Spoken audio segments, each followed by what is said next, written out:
Hello, team. Welcome to the weekly sales meeting. We have a short week this week, so I got a lot to get to. We have a great lineup here for you today.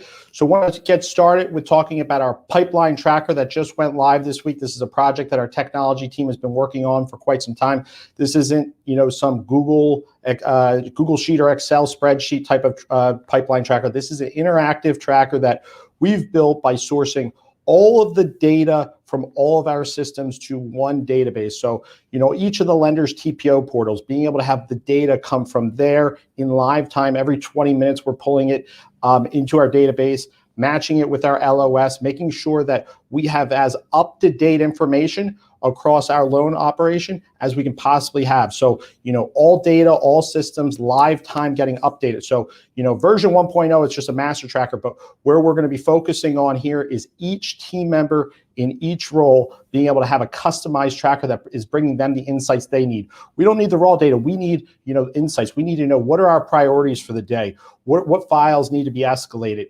What loans have certain things outstanding that we need to get done to make sure we meet our deadlines, that we get the closing on time, that we get our early CDs out. So it's really high quality. The technology team has done an amazing job getting this together. They've been working super hard to make sure that the data is clean, it's accurate, it's live time. But the next step is making sure we're bringing forward those dashboards and visibility to each role that's specialized, that's customized to them, and is bringing them insights that adds value to their day, and make sure that we're moving files as quickly as possible with the best client experience as possible, and everybody feels on top of their pipeline because they're seeing what they need to see. So this is a big deal. It's something that we've been working on for quite some time. Please, right now, some of the people that are testing it are our internal operations leaders. The Bali team leaders are going to be testing it. Our Utah team is going to be testing it. We're going to get the feedback from them. We're going to start the customization process, but we want everybody to share feedback as we roll this out. So it's super exciting. This is going to help us all get better and make sure that our client experience is exactly what it needs to be, which is best in class. Next thing I want to talk about is database is the game. And, I would say last week, spent some time with the Bali team, and they're crushing it, and had a great time with these guys. But the key thing I want to make sure that we're all focused on is database is the name of the game. When we think about you hear these companies talk about data is worth more than oil. What is data? Data, when you think about Facebook and Rocket, the way they look at data is it's information on customers. It's either current customers, past customers, or future customers. And it's all the information that you can have to make sure you're staying top of mind with that customer. So, for us, name, phone number, email, that's the baseline. But we want to make sure we're looking at everybody as a potential customer. Last week, Jimmy Hobson hosted a realtor training. He had 20 some odd real estate agents that came to the training. Those are all clients that need to be in his database moving forward, people that he's sending a weekly newsletter to, that he's checking in with regularly. But you can't do those things. You can't stay top of mind if we're not building the database. And over time, what you'll find is the bigger the database, the more business that you're gonna be able to retain each year. You're gonna create every single year. So there's the 100 times 1 rule, which means for every 100 people in your database, you will have 1 new client per year. So 100 people in your database creates 1 client. So the reason why we want to focus on making sure we get everybody in the database, whether it's a B2B contact like a real estate agent or a financial advisor or a consumer, is because every 100 customers in our database receiving our monthly newsletter, receiving communications from you that keep you top of mind, is going to be 1 new customer every single year. So think about that. It's a big deal. Our marketing team is working very hard on putting together a customer journey that allows us to have a customer for life journey, allows us to stay top of mind, allows us to have a customized presence for every single loan officer that makes sure that you're staying in touch with your customers. So that's a big deal. Let's make sure we're doing our job to collect those data points and build our database. Next thing I want to talk about is predictable outcomes. Everything in business is about predictable outcomes. So, when I was sitting last week with different members of the Bali team, I look at everything as return on effort. If I work an hour, 2 hours, 3 hours, what am I getting in return? What's happening as a return of this effort that I'm making? If I make 100 phone calls, what's the outcome for those 100 phone calls? So to me, I want everybody really thinking about their day-to-day, thinking about the outcomes that they're looking to get to, and do they have a process that they follow consistently that delivers those predictable outcomes? It's super important that we're thinking about this. So to me, it's all about routine. You make 100 calls. How many contacts are you going to have? What's your average length of each conversation? Based upon X amount of calls, 100 phone calls, you're going to contact 20 people. The average length of those calls is going to be 2 minutes and 30 seconds.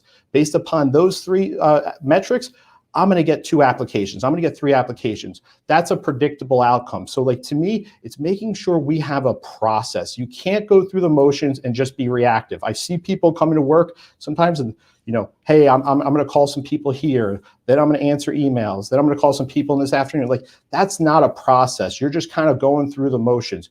Make sure you have a process. Make sure you schedule every single minute of your day.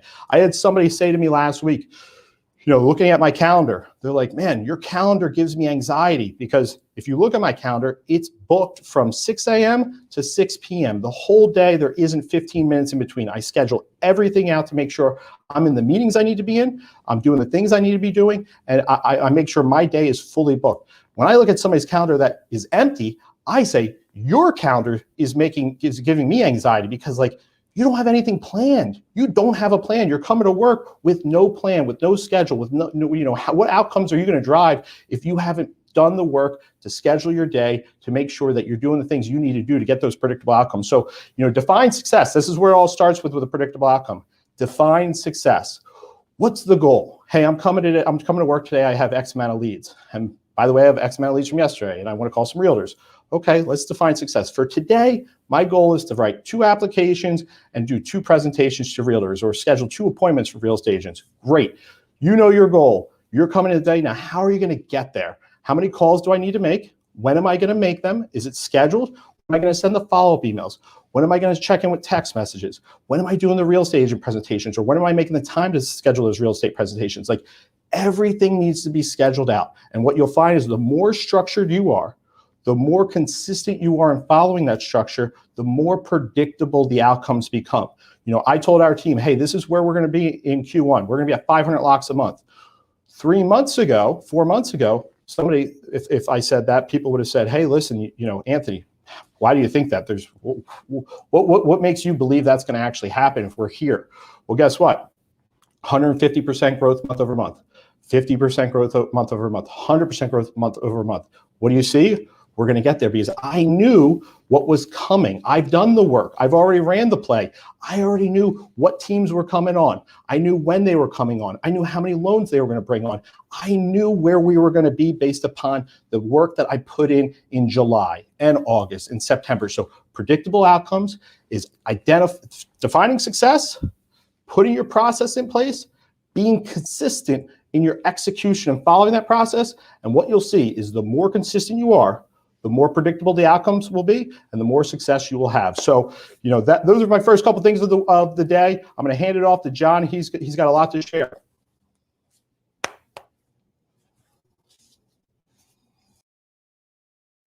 Good afternoon, everybody. My name is John Verhagen, for those of you that don't know me, and I am Amir Bailey's personal processor and also the CEO and owner of G&B Processing here at the Bailey team. I want to say thank you so much for having me on today's sales meeting, and I got 2 points that I want to talk to you guys about today. First up is effective communication is key. Communicate to your client's preferred communication method. Every client is going to be slightly different, whether that's, the way I talk to my best friend is going to be different than how I talk to my grandma. It's no different when it comes to your clients, and it's no different when it comes to mortgages. How I communicate with an elderly borrower is going to be slightly different than how I communicate with a borrower that's technology savvy, So whether that's picking up the phone and giving your client a call or sending your client a text message or even email-based communication, but it's really picking up and running with what your client's preferred communication method is, and it has to be adaptable. You have to be willing to adapt to their specific preferred communication method. Speed wins, so at the end of the day, clients really recognize and appreciate when you respond fast, whether that is whatever their preferred communication with is if you're responding fast, they are going to realize that, they are going to appreciate that, and I can count numerous times how many times we've gotten compliments here at the Bailey team or here at J&B Processing. And my last point as far as this topic goes is how many questions are your clients holding on to, how many questions are bubbling up? How many questions are they left unanswered, or what are they holding on to at the end of the day? And that leads me up to my next and final point here is the fortune is in the follow-up. Follow up, follow up, follow up. You can never follow up enough. Again, how many questions are they bubbling up in the inside? Do you set a standard for yourself for how many times you follow up with your clients on a weekly basis? Here at the Valley team in J&B, it is mandatory 2 to 3 times a week. And that's, sometimes I feel that's not even enough, So eliminate any doubt with your clients as far as what questions they may have, and where that stems from is effective communication and effectively following up with them to eliminate any doubt there is as far as any questions they have or anything that they may need throughout the loan process. So at the end of the day, this is probably the biggest purchase of their life. And I expect them to have questions and expect them to, want to have those questions answered. So communicating effectively and continuously following up is very key and very essential to a great client experience overall. Thank you guys so much for having me on today's Sales Talk, and we'll talk to you guys soon. Thank you again.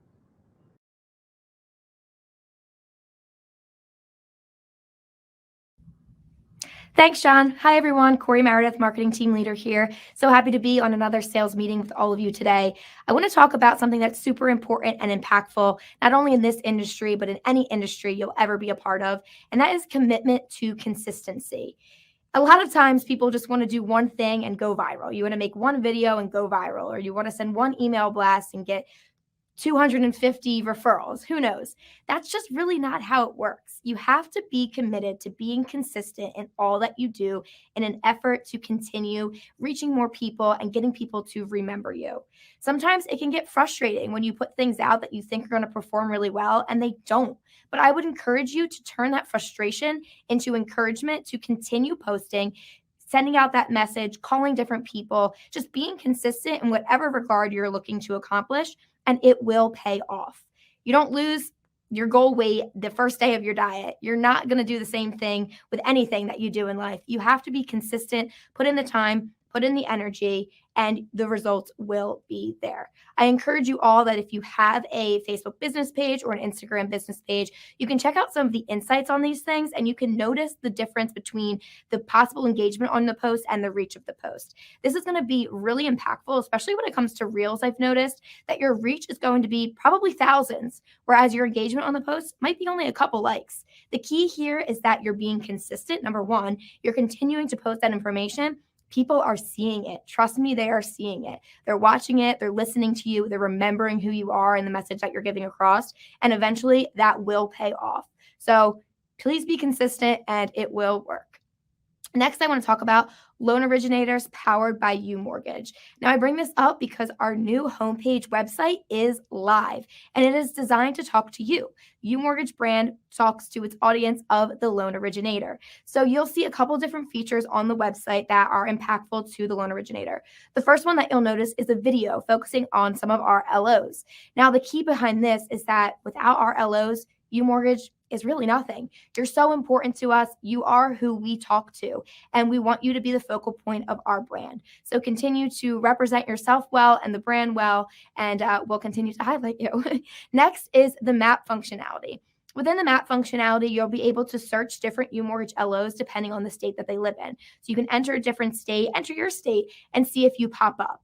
Now, this will lead to your digital business card. And with that is different contact information, a CTA to your 1003. So it's a great way for if a consumer strolls onto our website, they can get connected with their local loan originator, or if another LO stumbles across our website, they can get connected and network with people that are close to them or even in their specific state. So if you notice that you're not on there just yet, let me know. Reach out to marketing@umortgage.com and we can get you set up with a digital business card so we can include all of our LOs on this map functionality.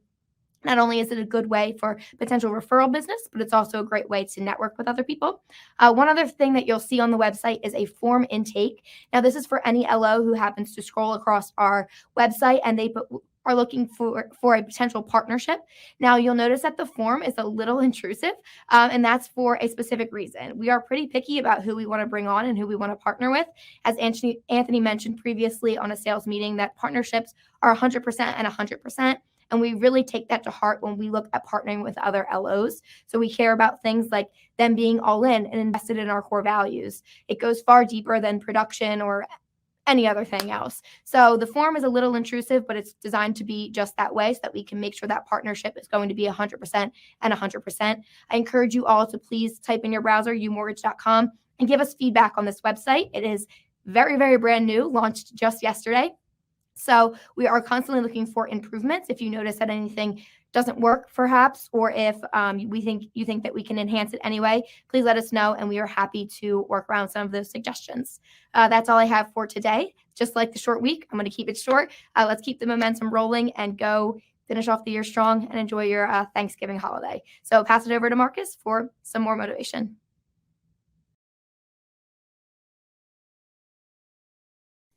What's going on, guys? Marcus Younan over here with the Valley team and at the Michigan branch with UMortgage. Guys, thank you guys for having me. My first time on the UMortgage meeting. I'm honored that you guys chose me. My first topic that I want to talk about here, guys, is treat every client like it's your first client, right? So, guys, remember, take yourself back to when you got your very first client, right? You probably had the best energy when you were on the phone with them, right? You're excited. It's your first and only client. You probably gave them the best customer experience. You probably did whatever you have to do to make this a good experience for this client, right? Because it's your first and only client. You probably went to the closing table. You probably bought them a gift, went out of your way and got them a gift, took a picture with them, gave them a postcard, whatever. You probably did things that you're not doing now because you just lost your basics, right? So you guys treat every client like it's your first client. This goes back to the idea of getting your referral business going, right? Sometimes as you get more of something, you tend to lose the idea of, the value of each and every client, right? You have 20 clients. It doesn't matter if one falls out. I have 19 left, right? It's human nature. The more you have of something, the less valuable it is. But you have to train yourself to where each and every single client matters, and you treat every client like it's your first, and it gets you the referral business. It's what's going to separate you from the competition. And my next topic, guys, I want to talk about is people buy off of emotion and justify using logic. Guys, how this relates to us is because people are not just buying homes. They're not just refinancing their home just for the sake of doing the transaction, right? They're doing it for a deeper meaning. And you got to dive into that deeper meaning, right? They're buying this home because they have a newborn baby on the way and they have a growing family, right? And you're going to be a part of that. This is a big time and this is a big period in their lifetime. And you're going to be a part of that. You're going to get the job done. They're refinancing because they want to save money so they can pay for their medical bills or their daughter's college tuition. And you're a part of that. You're going to get it done, right? You guys got to dig deeper into why they are working with you. Once you do this, it allows two things. First of all, it's going to let them know that you're going to look out for their best interest with their goal in mind, right? And number two, they're not going to want to go with anybody else. They're not going to talk to a new LO that knows nothing about them, right? You know everything about them. You guys have their social, you guys have their bills, and you have their income. You might as well get to know the guy a little bit. You know what I mean? So that also goes back to the idea of relationships, not transactional. Have some conversations with them. Like I said, you might have a pipeline of 20 clientele. It's not about having 30-second calls and on to the next client. Oh, let me go get another one. Guys, dig deeper. Make sure you build a relationship, and you'll succeed. Thank you guys for having me. It was great being on here. Hey guys, Jimmy Hobson here out in the great state of Utah. Hey, today we're going to talk about some things that I'm very passionate about. First and foremost, VA loans. Now, 40% of my business last year and probably 30 to 35% this year are VA loans. So I've got a passion for serving our veterans. The biggest thing is obviously a lot of these big national lenders prey on veterans. USAA, Veterans United, Navy Federal. They all make themselves sound like they're friend of the veteran. They really are not. If you ever looked at their loan estimates, you can realize how terrible it is. So my passion is helping the veterans not only through education, but obviously in production, helping them find the best deal possible and really truly make it work for them. So things that I recommend, obviously, if you're not part of Vetted VA, the community on Facebook, go and find that. Vetted VA is very powerful. They've got a professionals group where you can go and learn from some of the best in the industry, people that have a passion for serving veterans every single day. I've been a moderator of that group since May of 2020. So if you want to know more about that, reach out to me. VA loan scenarios. So I've seen just about everything at this point. I'll close close to 100 VA loans this year. So please reach out to me about VA loan scenarios. The goal is to find something that works and make it work. Now, mind you, I know we do a ton of conventional business, which is the primary loan type, but you got to make sure you're serving the veterans. I recommend to every loan officer out there, ask 3 questions. Number 1, are you or your spouse a veteran? 1 out of 7 people in some areas and even less in some areas are veterans. So you're doing them a disservice by not asking that question. Number 2, do you have your certificate of eligibility? Okay. They may or may not know what that is. A lot of veterans don't know about the VA home loan benefit, believe it or not. The VA is terrible about financial literacy. So let's talk about that. And number 3, right here, can't see it on the camera. There we go. 3. Yeah. Do you or your spouse have a disability rating? If they have a disability rating from the VA, obviously there is no funding fee. So when in doubt, let me know. I've got an hour class I teach to realtors, and we're going to talk about real estate education, from VA loans to real estate education. One of my focuses in the last 3.5 years is educating realtors. I started teaching classes about Facebook, and now I teach an actual 1-hour CE class about VA home loans. So if you've got a specialty that you're great at, whether it be financial planning or VA loans or social media, whatever that looks like, whatever your passion is, and there's a lot of us that are passionate about different aspects of the home loan process, whatever that is, I suggest you put that on paper and move forward with it. So 3.5 years ago, I went to a Facebook class, learned how to teach realtors Facebook. Now, I'm a little edgy on Facebook. If you follow me, some people may not like what I do. I don't really care if they like what I do, but it works. It's money. It's produced a lot of money for me. I'll stand here and tell you that I've made $1 million in the last 3 years off of Facebook. You know, proof's in the pudding. It's constantly having eyeballs on you and doing that. But in doing that, I've gotten a lot more realtors in front of me, so I can start educating realtors. So I have a realtor group. I educate them within the group, and then I teach CE classes. So the next class I'm going to work on is teaching loan structure and process to different agents. Now, I haven't created a CE class for that yet, but in Utah, it's pretty easy to do.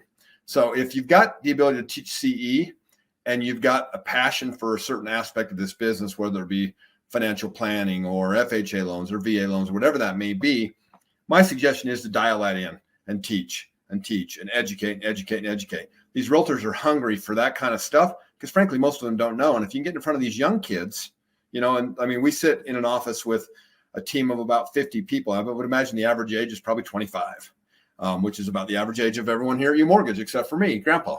But anyway, I would imagine that there's so much value that we as proficient loan originators can bring to them that we really need to be in front of them.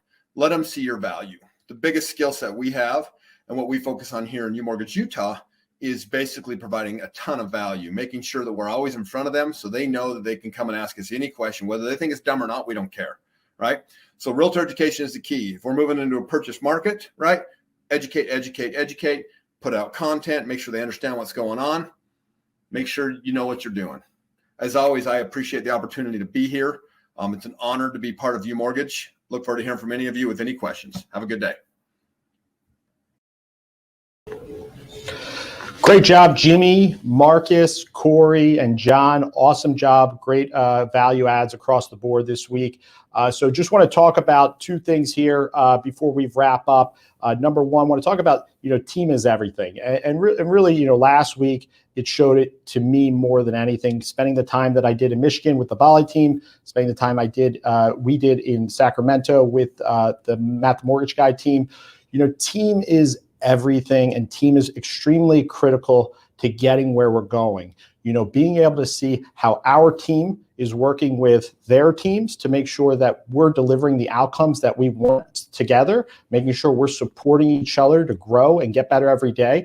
It's critical, and you can't take it for granted. And I think at the end of the day, one of the things that we all understand and we believe is, and it's core to our culture, is if you're not fully in on helping the person next to you get better, if you're not fully in on making sure that the team isn't winning together and being successful, then you're not going to be part of the team. Last week, we had a team come on Monday. By Thursday, they had left. And at the end of the day, we onboarded and offboarded in 1 week. And the reason why is you have to be all in. We're not going to be one of those places where it's you have a whole bunch of different people all over the country that really don't care where they work. They're just hanging their license. That's not who we want to be. We are the company that's all about value add, helping each other grow, and making sure we have a strong community that drives our culture. So, team is everything. And most importantly, like we saw today, the whole, our workplace is blowing up. Everybody's sharing their, what they're thankful for, what they're grateful for. That's a reflection of it. It's making sure that we're participating in the community, that we're cheering each other on. This week, we have so many wins. Obviously we saw the new website went up, you're hearing about the pipeline tracker, each team member, every role is having, whether they're having their best day or they're having a rough day, They need their team. They need to make sure their team's behind them to lift them up. They need the team to make sure they recognize them when they're doing great. That's what being on a team is all about, and that's why team is everything. And spending the time that I did with the Bali team, that's a great team. That's a team that's all in for each other. The newest person in the office, the most senior person in the office, they got the same energy. They're coming to work every day trying to get better every day, help each other win, and make a contribution to the greater good of the team. Same thing with Matt's team in Sacramento, same energy. Everybody's all in on making sure they are getting better every day. Everybody's all in on making sure they're the best team, they're delivering the best client experience. So, I say it over and over again because it's important. It's important that everybody understands it's a team first mentality. We're not trying to win MVPs or MVP trophies. We're trying to win championships. We're trying to be the best team, not the best player. There's a difference. It matters. And long term, it's going to be what our differentiator is. Last thing here, sprinting is a mindset. So, I talk to people about this all the time. I spoke about it a little bit earlier, talked about like when I look at somebody's calendar and they don't have anything planned out.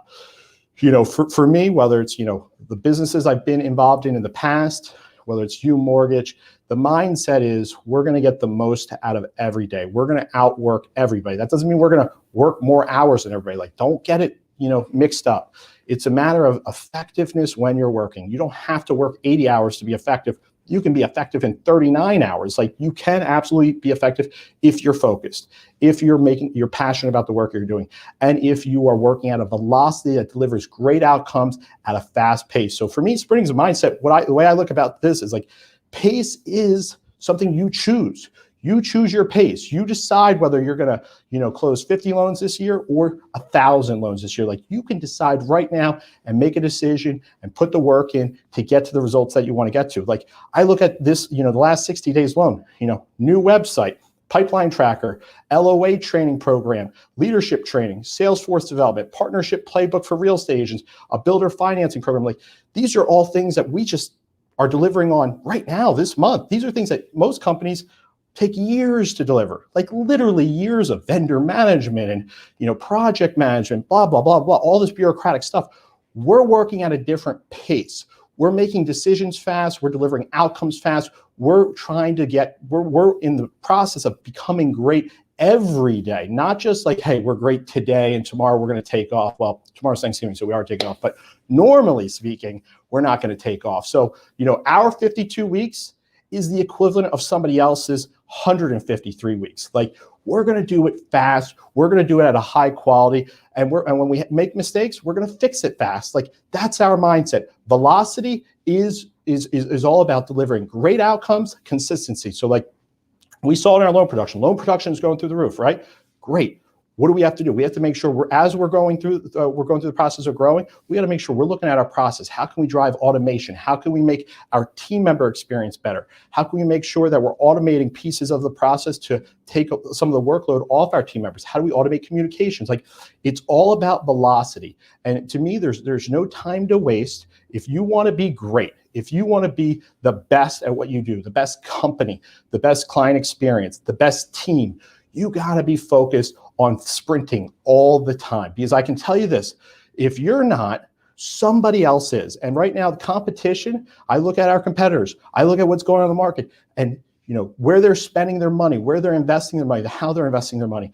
And I can tell you that nobody's running the winning playbook. The winning playbook is investing in your people, delivering great outcomes, focusing on your client experience, and helping build a great team that delivers a great client experience for your customers. And that's where we're investing all of our time and all of our resources at building that machine that can support a great client experience and support our entrepreneurs and partners to grow across the country. So sprinting is a mindset. One thing I want to leave everybody with is we know where we're going. We know what we want to accomplish.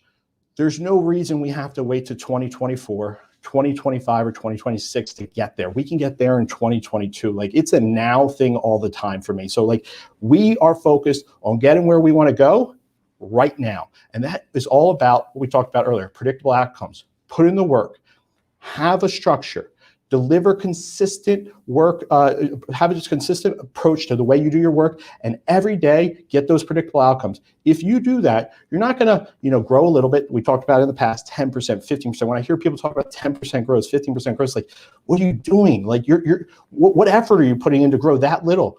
We're talking about 100 1,000, 2,000% growth. It's there. It's up to us whether we want to get after it and make it happen. And that's exactly what we're going to do here. We're going to sprint every day. We're going to get those outcomes, and we're going to make sure that we don't compromise on client experience, team member experience, and making sure that we're growing at the pace we want to grow. So happy Thanksgiving, everybody. I appreciate all of you. I'm looking forward to a great extended weekend for everybody here. Talk to you soon. See you on next week's weekly sales meeting.